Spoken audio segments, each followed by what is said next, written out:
Balang siar pangabutuh pusaka hiji-hijina panggih jeung babaturan mondo tuluy kadatangan bak sabun jeung pancuran mode hujan. Bismillahirrohmanirrohim. Samemeh balang siar samemeh ngencar ti imah seperti biasa we urang sesebret heula. Tuh tempo atuh besti teuing pulang nanaonan cenah ieu parabot teh pot ngalalencar kieu tina kandangna teh hegra rewok tapi kela-kela samemeh nyibeungetan wawadahan urang meresihan heula luhur meja meja anyar ieu teh besti masih kene dinungna neng-neng geuningan barang anyar mah teu kaop kotor saeutik sedut langsung dielap harita kene. Lanjut we urang meresan rest area tempat istirahat ieu teh tempat ngereureuhkeun kacape pulang gegero ning ieu kot balatak di dieu oge besti heueuh obong panyeleung-leuman meureunna. Lanjut deui urang ngeprukan tangga tuluy we ngeprukan kapret lain ku aya wae nya sampah teh dikersakeun kot bararosen atuh dah hayo we ngagulawing-gulawing sapu ning ieu kela bukurna mah urang pulungan selemprungkeun we kebulna mah geus beres sasapu urang langsung we ngusapan meja kompor kieu we jeung kieu besti pagawean sapopoe teh saking saruana pagawean unggal poe di imah sok aya antukna poho kana poe besti si bunit mah dah hayo we kieu geuningan bararosan nyeun konten ge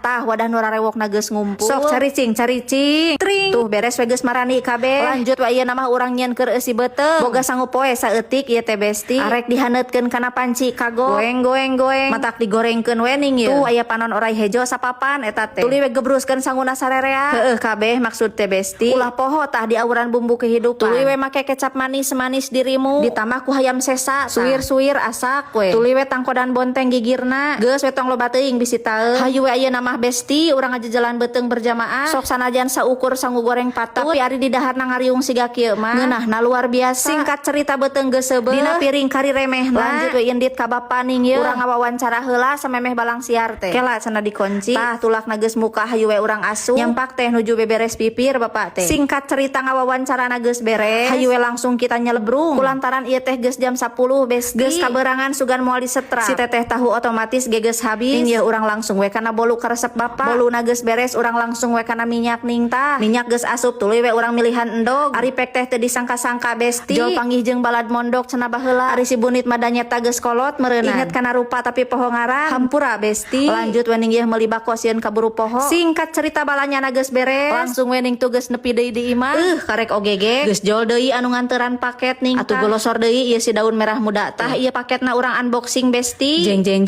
tah ieu anu disebut bak sabun teh pokona mah cocok pisan we ieu barang teh bahanna kandel seseg ukuranna lumayan badag ditambah gratis spon tah ieu dispenser anu lama cilu bah tuh diganti ayeuna mah kuno anyar besti jadi lebih rapih pokona mah tah ieu mah filter air atawa saringan cai pasti pada apalnya ti kamari kumaha pancuran si bunit bijilna teh mancer otak sok baraseuh we geuningan kana baju lamun gegeroh teh tapi setelah memakai filter air ini lihat perbedaannya